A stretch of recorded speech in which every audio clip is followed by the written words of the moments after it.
يقترب النجم البرتغالي كريستيانو رونالدو من عامه 39، لكن قائد فريق النصر السعودي لا يزال مؤمنا بأن العمر مجرد رقم، مواصلا تحطيم الأرقام القياسية على الملاعب السعودية. وأصبح رونالدو في صدارة هداف العالم خلال 2022 قبل أيام من نهاية العام، بعدما سجل هدفين من ركلة جزاء خلال الفوز الساحق للنصر على مضيفه الاتحاد 5-2 مساء الثلاثاء في الدوري السعودي.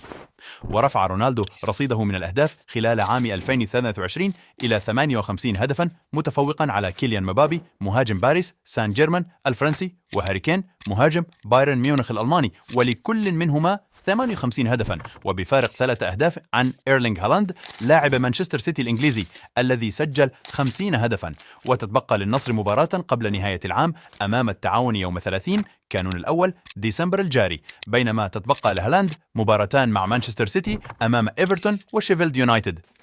وأنهى النصر عقدة الاتحاد المنقوص بعد طرد مدافعه البرازيلي فابينيو في الدقيقة 66، وحقق فوزا غائبا منذ 5 سنوات، وذلك بفضل رونالدو الذي سجل هدفين من ركلة جزاء 19 و65 على غرار مانيه 75 و32، وأضاف البرازيلي أندرسون تاليسكا هدفا 38. وسجل المغربي عبد الرازق حمد الله هدف الاتحاد بالتخصص في شباك النصر في الدقيقتين 14 و50. وعزز البرتغالي موقعه في صدارة هداف الدوري السعودي بعدما رفع رصيده إلى 19 هدفا بفارق 3 أهداف عن أقرب ملاحقيه الصربي ألكسندر متروفيتش مهاجم الهلال.